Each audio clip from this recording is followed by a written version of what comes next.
Hey everyone, it's Horror Free for All, and I hope you're having a great day so far today.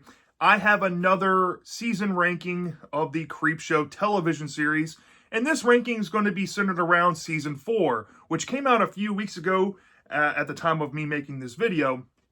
And I watched all 12 episode segments across the 6 episodes of the season, and I ranked them from worst to best, in my opinion. Now, I will say this up front. Season 4 I was really stoked going into because this was the first season that we really had without too much COVID interruptions. I know season 2 and season 3 had some issues because of COVID. In this one, I was glad to see, after watching all of these, that we have come out of the zombie story of the week for the most part, like we did in season 3. And honestly, this season might not be the most consistent like season 1 or my favorite overall like season 2, even though season 2 had some highs and some lows. I do feel like this is going back towards that consistency territory, not without its few blemishes here and there, but I had a fun time with this season for real, y'all. And that shocked me because as these seasons have gone on, there's less and less adaptations or short story adaptations. Like in season 1, there was a bunch of stories in that season that had short story adaptations. Some of the specials that came out were pulled from adaptations as well. In season 2, there was quite a few. Season 3, there was only one adaptation from Joe Hill. And here, there's one adaptation as well from a lesser known writer. And I think this is the first time that Creepshow released something in its entirety without having some stories linked to Stephen King or Joe Hill since Creepshow 3 from 2006. Which is funny because there is one story that I kind of put in that same caliber of camp at my very bottom. So yeah, we got a lot to talk about. So if you don't know about my reviews, I have certain categories that I run through. Starting from the bottom, we have awful, bad, then we have meh, okay, decent, good, very good, great, and perfect. And to be honest, only 5 of those categories got hit. I don't think bad, meh, great, or perfect had any entries. So everything else had an entry in there. There is one awful, one okay, and the rest are decent or higher, which I was splendidly surprised by. So, without further ado, let's start off at the bottom at number 12. In my opinion, I think the worst Creepshow segment that I have seen on the television show. It's not as bad as some of the segments from Creepshow 3 from 2006, but it's damn near close. I was not a fan of this whatsoever. And it goes to 20 Minutes with Cassandra. This was written by Jamie Flanagan, and I gave this a 1.5 out of 5 stars. Yeah, this is an upper echelon of awful, kind of teetering on bad. Honestly, I could say this is a lower bad episode if I'm being brutally honest. But, you know, both of those adjectives kind of apply here. Really, the reason why I gave this about a 0.5 boost from a 1 was because of the absurdity of the story in some places that kind of made me legitimately laugh out loud. Because I'll say, what the fuck am I watching? And besides that, I really don't care for this concept. So you have this lady, she's kind of like a workaholic, she lives alone.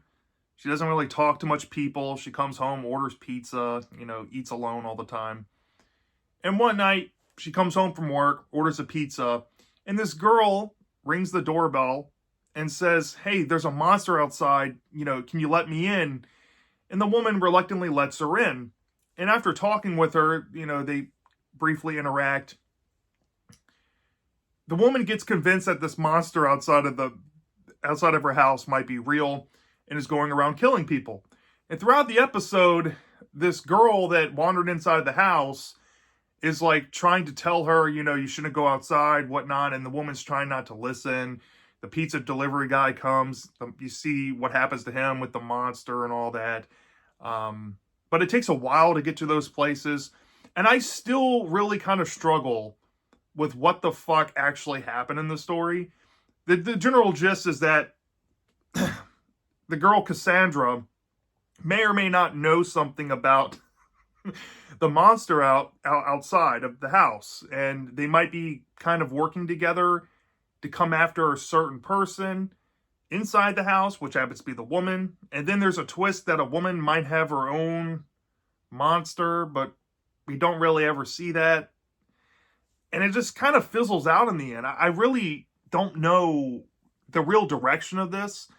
And I don't mean any like harsh words to Jamie Flanagan out there or anything. I haven't checked out what they've, put out or anything elsewhere outside of the show. But yeah, did not work, at least in my opinion. Yeah, but at least it's better than something like Alice or the Haunted Dog from Creepshow 3. So yeah, at least you pulled that off. And honestly, the monster design kind of looks like the Sasquatch from Jack's Links. I'll just throw that out there. But yeah, least favorite one, aka the worst episode I think of the whole Creepshow show so far, goes to 20 Minutes with Cassandra.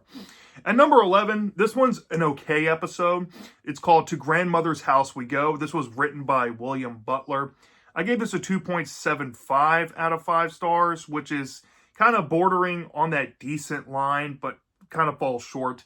This essentially is just a retelling of Little Red Riding Hood.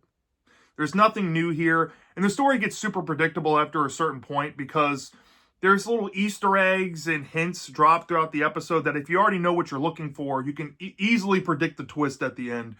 But it is kind of emotional and touching in some places, and that's why I gave it more credit. There seems to be some more comeuppance substance to it, but yeah, it's typical Creepshow schlock at the end of the day. This gold digger in the beginning of the story marries this old man for his money. The old man croaks, and she inherits a daughter from another guy that she ends up trying to do the same scheme to. I think that's what it's implied to be. I'm not too sure. Or maybe they had a daughter together, or maybe it was one of his daughters with another gold digger. I think that's what it is. So now she is the legal guardian of this little girl, and the family of the little girl is estranged with this woman because they hate her and they know what kind of person she is. And she's talking with a man at like a diner, and it comes very clear that something is going on with the girl's grandmother, who lives kind of far away, or I guess up the street from them, because these same characters play a role later on. It's very confusing.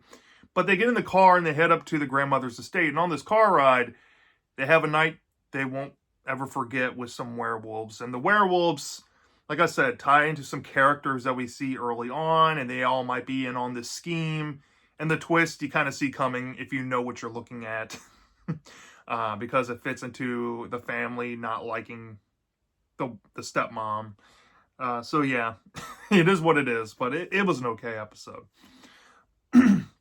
Next up, we have 2 decent ones. At number 10 overall, we have the episode called Smile. This was written by Mike Scannell, and I gave this a 3 out of 5 stars. This is probably the most decent episode I think I've come across in the show. It doesn't really get too much wrong, but it doesn't do anything special either. Another episode this reminds me of is like Lydia Lane's Better Half from season 1. It's just kind of too basic for its own good. But in a lot of ways, this is kind of like Creepshow's version of Say Cheese and Die from Goosebumps. So this couple, they're out at a fancy dinner celebrating. They left their son home, and he talks on like FaceTime and whatnot with them throughout the segment. And you get this understanding that this the husband of this woman is like a photographer, and he does like art pieces, and there's something that you learn about what he's taken a picture of that's gotten him kind of some fame and recognition in recent times. And there's a flashback that shows that he might have witnessed something grisly happen to a father and a son, and now they're being plagued by pretty much a stalker with photographs, and they're tracing the steps of these camera angles where all these pictures are being taken, and they put two and two together that they might be coming after the duo's own son, and the climax happens, and you understand what happens to the boy and who's at fault, really. Yeah, it goes a little darker than Creepshow tends to go. It's kind of like All Hallows Eve from season 1. Kind of feels out of place in this franchise, if I'm being honest. It feels like it would have been better in like Tales from the Dark Side or something. But, you know, decent enough story. Just kind of flat and doesn't really do anything too creative with the concept. So that's why I have it there. At number 9, we have Cheat Code, which was written by Claire Carre and Charles Spano. I think that's how you say Claire's name. I'm sorry if I butchered that. I gave this a 3.25 out of 5 stars, which is a bit of a step up from Smile. This one is like a love letter to video game nerds, and, you know, it's kind of like a Disney Channel original movie with a father-son bond trying to connect. You know, you get the sense that in the story, this single father who has a teenage son can't really connect with him because his son's so wrapped up in his own social life, and he has these friends, and they're all like really big gaming people, and they love to play retro games. And the boy pulls out, I think, his father's old game that he used to play when he was younger, and becomes really addicted into playing it. And the dad said, well, you know, nobody's ever really beat this game legitimately. Why don't we sit down and play with each other, and we can try to beat it? And the kid's kind of disinterested. But him and his friends learn as the story goes along that there's a cheat code that can help you beat the game. But there's something with the cheat code that may or may not be able to place you into the game or become possessed by the game. And you don't really know what's going on in the story until in the back half, when, you know, one of the main character puts himself in the game, and you kind of realize in a meta way who's the real villain of the story. And it might involve some extraterrestrials, and you get like a decent, you know, coming of age type of ending with it all. To me, it was just kind of corny. It wasn't, you know, it wasn't too bad at all. Just wasn't my taste. And that's kind of why I put it here. I kind of wish the concept was a little more out there than what it was. You know, it was kind of just played safe. You know, it is what it is. But I had a fun enough time with it nonetheless. All right, now we're entering the stretch of good episodes. We have 4 here. At number 8, we have The Parent Death Trap. This was a story by Eric Sandoval, which is a longtime show writer for this show. I gave this one a 3.5 out of 5 stars. This is one of my more favored Sandoval stories I've come across. This one was definitely leaning into the comedy side of things in like an ironic way. But it was kind of fucked up and enjoyable for what it was. I'm just not a fan of the ending. Yeah. But the concept is this teenager, he lives in like a aristocratic type of family on this lake. And it's like prom night for his private school. And he has this date arranged by his parents with this apparently beautiful rich girl that lives nearby them.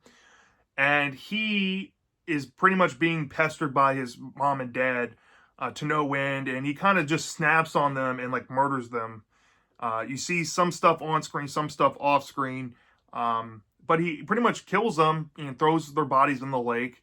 But then you realize that the souls of the parents refuse to move on because they want to see their son actually get with a woman, get married, so he can continue the legacy of the family.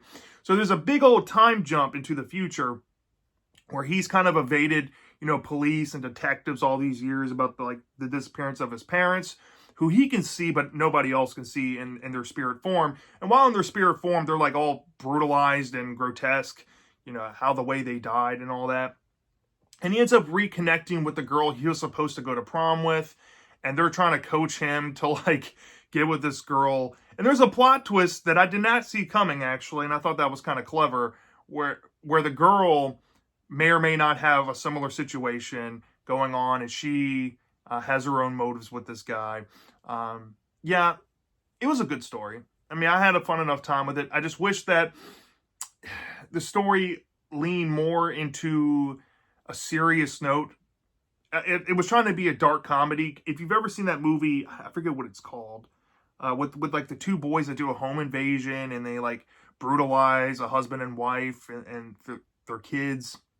I forget what the name is called. It's kind of something like to that effect, but definitely in the Creepshow schlocky vein. But you know, I enjoyed this one. This is definitely not one that I look down on or anything. It's just my number 8, right? It does have its issues. There are some cringe moments in the story, and some really silly shit, but entertaining enough. At number 7, we have Something Burrowed, Something Blue. This was a story by Todd Spence and Zach White, who actually wrote 3 episodes for this season. I gave this one also a 3.5 out of 5 stars. I love Tom Atkins, and seeing Tom Atkins in this story, I was so Jones to see what they can do with this. And the concept kind of let me down a little bit. I'm not too big of a fan on it. And the twist at the end, I think, is kind of bullshit, which is why I put it this low. It would have been a lot higher. But nonetheless, I enjoyed this one. I thought it was entertaining enough. You have this daughter of this very old gentleman who may or may not be about to die soon, and she has a fiance with this other man, and they've been invited to her father's estate, and the father basically hears about their relationship and says, hey, look, I want you to get married here, and if you do, I'll give you pretty much everything that I own. And the daughter and the fiance are kind of weighing their options, but you know, the daughter doesn't want anything to do with it, but the fiance is like, okay, maybe we can do this, we can inherit the money, and whenever he dies, you know, we'll be set. So they decide to go through with it. Now, there's a plot twist involving the dad and something that he's been like keeping a secret forever, and it goes back to the family's lineage, you know, generations beforehand, and it might involve this subterranean creature that needs to feed annually, like every 15 years, and he needs his new son-in-law to be, you know, the new caretaker of this creature. Well, the wedding goes on, and it's now getting close to that time, that 15-year gap where somebody needs to be sacrificed, and you kind of see who he picks, right? But there's a plot twist involved that comes out of nowhere and kind of recontextualizes the whole story. Like I said, in a fucking, you know, cheap way. I'm not a big fan of it. Both twists, actually, because there's 2. You kind of learn the background of the son-in-law and what may be going on there, and you get to see what happens with that. And there's a twist involving a character that you thought might have bit the dust that didn't. It's really dumb. But nonetheless, still an entertaining story. It would have been a lot higher if it wasn't for dropping the ball on the twists, but still a good one. All right, and number 6. This was the only story that was actually taken from a short story that I think it came out in a collection called Midnight Walk. It's called Grieving Process. It was written by Mike McCarty, and I gave this a 3.75 out of 5 stars. This is the territory where we're starting to get into some more commentary-focused stuff that I think the original Creepshow captured a whole lot better than this TV show normally does. But Grieving Process has a lot of themes and symbology going on, especially dealing with, like, you know, you're losing a loved one, and then, you know, you're trying to cope and then trying to make the best of it. And then you kind of can reflect on marriage and vows that you take when you say I do, you know, till death do us part, in sickness and in health. Those things get brought up in the story a lot. So this married man has this situation going on with his wife. She got into a really nasty accident, and there's like a bite mark in her neck. And ever since she got the bite mark on her neck, she has been acting less and less like herself, to the point where the husband kind of realizes that the woman that he grew to love is no longer with him. Or if she is, she can't really be what she used to be to him. And he comes to the conclusion that maybe his wife has become a monster, and he sees something that happens to a detective, or I think a caregiver, worker, whatever, comes to visit her, and he gets this idea that, he loves his wife and he's not going to let her go, so he's going to try to make her happy because that he's her husband. So he starts basically bringing her some victims, right? And the house essentially becomes pretty much like a murder house, and he moves her from the bedroom down to the basement. And he gets so desperate at one point in the story, he finds a little girl who's an orphan, and he contemplates on feeding his wife this orphan girl. But there's a twist involved with the little girl, and you learn, what happened with her and how that connects to the wife, and it kind of comes full circle. And yeah, and the story ends up in a pretty interesting way. So yeah, this is I wouldn't say it's almost a very good story. I think it just needed some more breathing room in the episode. It needed some more fleshing out. There's a lot of time skips going on. There are some mild padding and plot convenience going on in the story to kind of push along the pace and the plot. But yeah, still a really solid one. And I'm curious to see what the short story was like too now. So yeah, definitely recommend this one. At number 5, I know a lot of people who really enjoyed this one, and I did myself as well. It's Meet the Belascos. This was a story by John Esposito, and I also gave this a 3.75 out of 5 stars. This one is kind of similar to Romeo and Juliet, but it is definitely a comeuppance tale in the heart of it as well.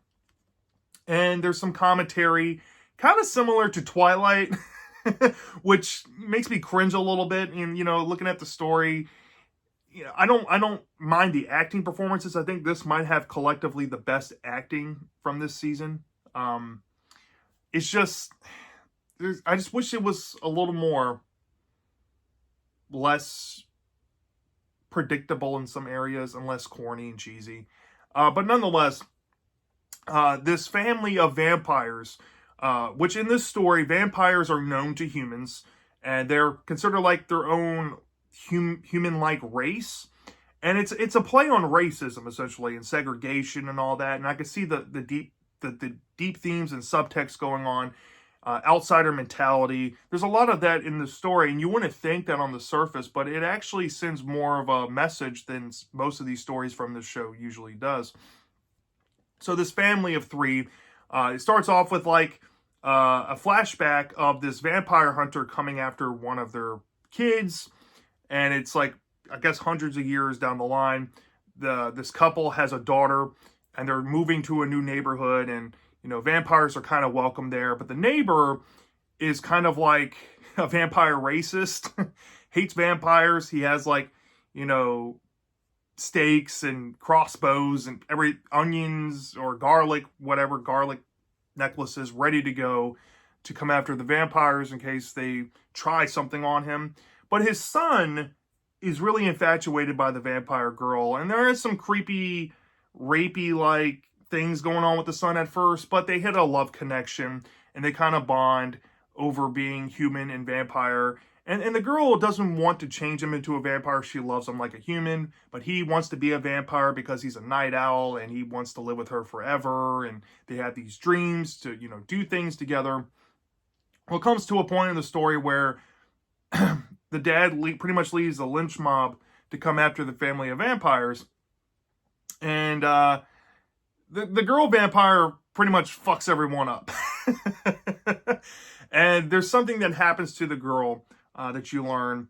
And of course, the neighbor guy who's a vampire hunter, right?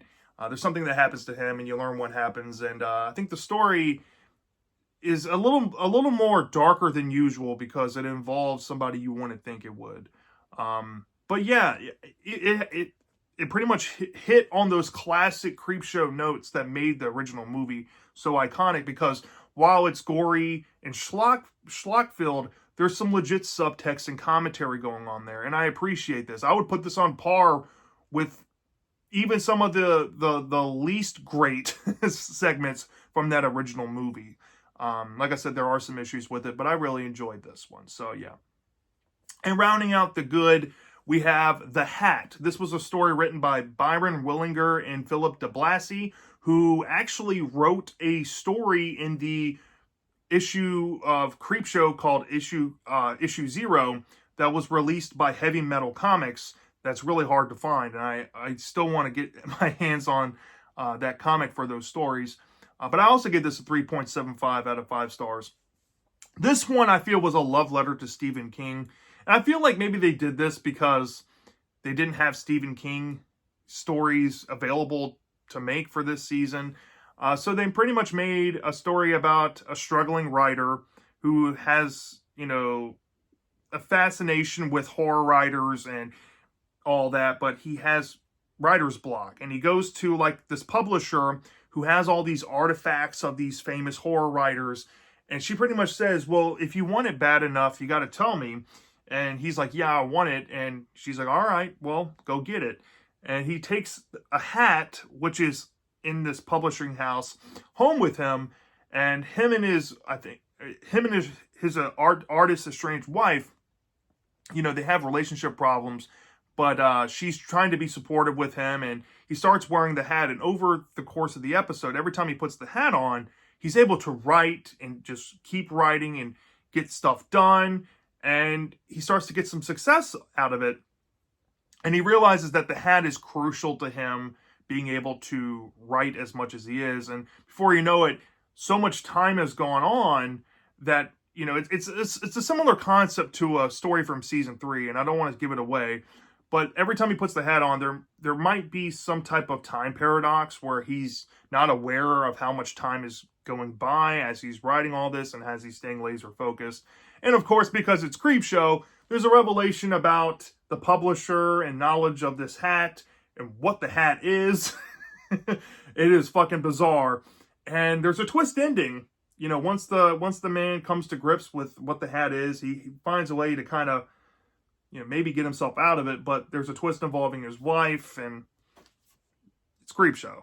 So, yeah. The mild flaws in this one is that we're kind of treading on some similar ground. There's really no subtext to this other than, you can kind of peel back the vanity of fame and the cost of being efficient, right?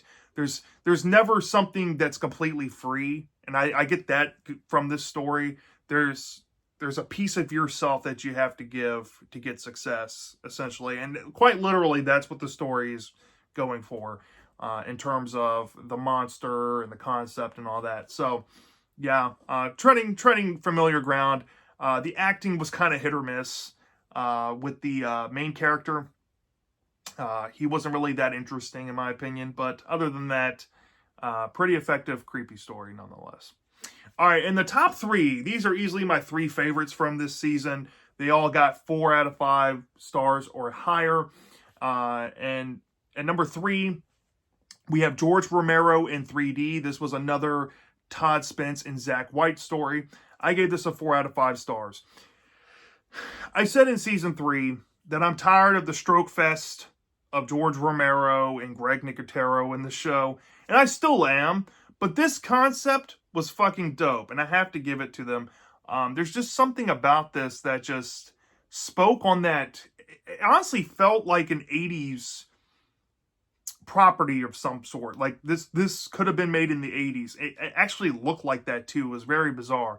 But I dug this. So the concept is that this woman and her son kind of run this old bookstore in town, and the location they're in Pennsylvania. I think it's, Philadelphia or Pittsburgh or whatnot. And the place they conduct their business is owned by this landlord who wants to raise, rent prices, and there's some conflict going on with that. So they're trying to find ways to make extra money. They have an outdated computer. They can't really afford to keep this hired help that they have, who is just a teenage girl that might have a romantic connection with the son. And they realize that the first step is to, get a new computer, get their books on the internet and all that. And in doing so, they're kind of rummaging around. Well, the girl worker is rummaging around like a staircase, and they end up coming across this box. And when they open the box, there's a bunch of old comic books with zombies on the cover, and they realize the importance of these comics, and there's like 3D glasses attached to them. And the son's like, oh, these are like one-of-a-kind comics. We can make a fortune off of these. But once he puts the 3D glasses on, the zombies on the cover may or may not be able to come to life, but they remain invisible because they're fictional. And you need the 3D glasses to see the fictional ones. But since they're invisible, they can go around and like mess around with humans. So they have like one dedicated customer that's inside of the store while all this is going on.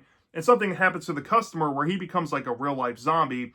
And before you know it, they're kind of fearing a zombie outbreak. So they need some help. So they recruit something to the effect of George Romero to come through this comic and kind of help them solve the situation. And they may or may not be successful. And there actually is some emotional things that happen. One thing, the only reason why I gave this a 4 out of 5 stars is that there's a scene that happens with the character entirely off screen, and it's kind of used as a twist, but like the gravity of the situation isn't taken any what way that you would think it would with the son and this girl. I'll just leave it at that. And it's not really believable. But other than that, solid story. Can't really complain too much. All right. And my top 2 are essentially tied, y'all. If they're essentially tied, I can go one way, go the other. But this is how I feel at this moment in time. At number 2, we have Doodles, which was written by Todd Spence and Zach White. I gave this a 4.25 out of 5 stars, which is an upper, very good. This story was very creepy, and it actually reminded me of a story that I've seen somewhere. I think it was Tales from the Crypt, with a similar idea. And I wonder if Doodles ripped them off. But nonetheless, Doodles is a very cool concept. So you have this girl, she's struggling to get published. She's an artist. She's in like this magazine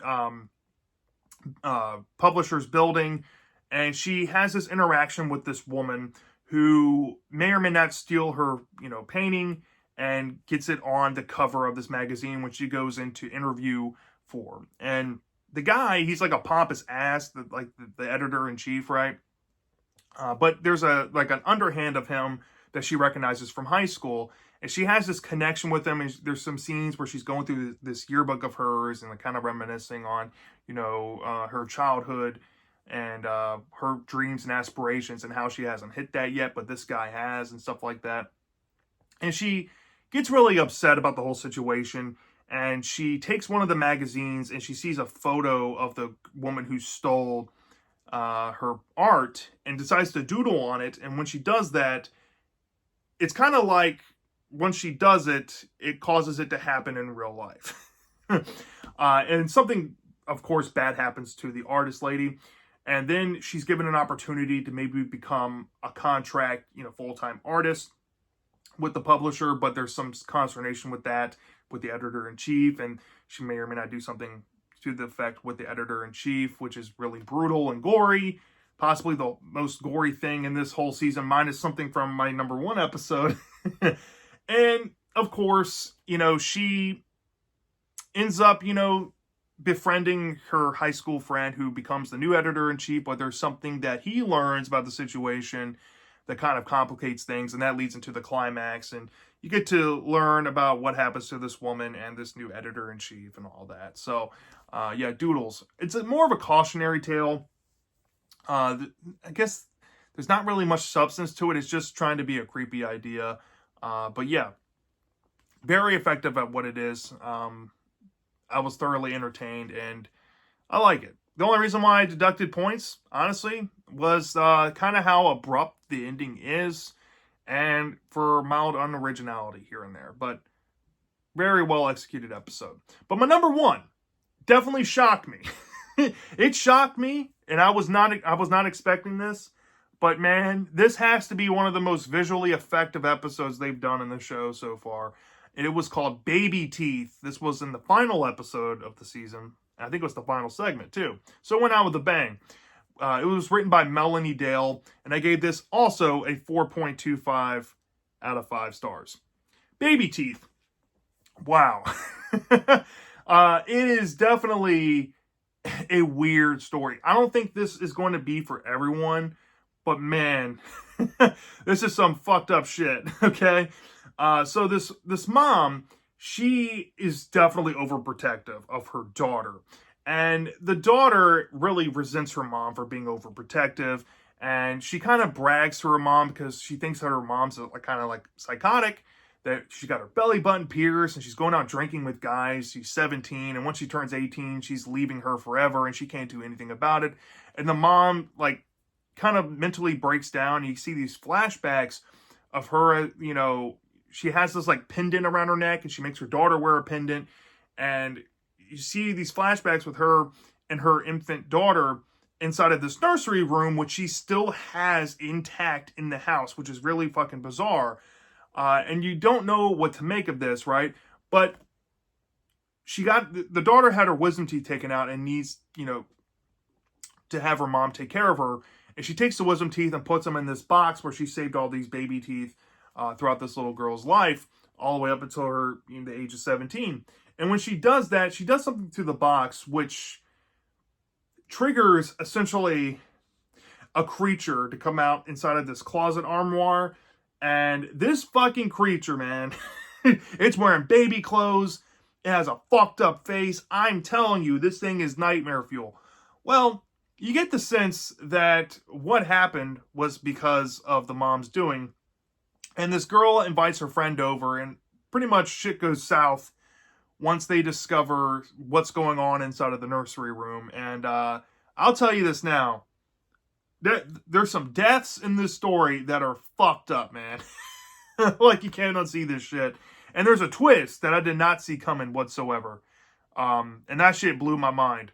And that kind of makes me angry because there's so much ambiguity with it. I think if it was more solid in explaining what that ending kind of meant, even though I can get the gist of it, but I want to see more about how that pertains to her daughter that's throughout the story. If it would have explained that more, I would have given this thing probably like a 5 out of 5 stars. Because there's some subtext here going on with like generational harm and like inherited trauma. Because her mom had her own mother that did a similar thing to her. So there's like DNA trauma going on here, which is kind of like a new fad to write about here. But this was very smartly woven.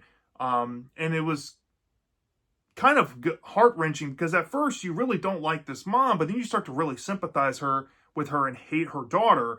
But you can kind of understand where the daughter's coming from too. So it's definitely one of those stories that elicit emotion from the audience more so than any others I've seen from this show. Maybe if I come back to this, I might be able to actually bump this up to a 4.5. Actually, thinking on that now, I might as well go ahead and do that. I'll bump it up to a lower grade and give this maybe like a 4.5. This was definitely one of my top 10 or at least 11 because I've only given 11 stories out of the entire Creepshow franchise at least a 4.5 out of 5 or higher. So, yeah, this one was up there. And I'll give it credit here. But yeah, that was my Creepshow Season 4 ranking. Let me know down in the comment section. What was your least favorite episode from this season? What was your favorite? How would your ranking look? I'm dying to know these things. And I'll see you next time.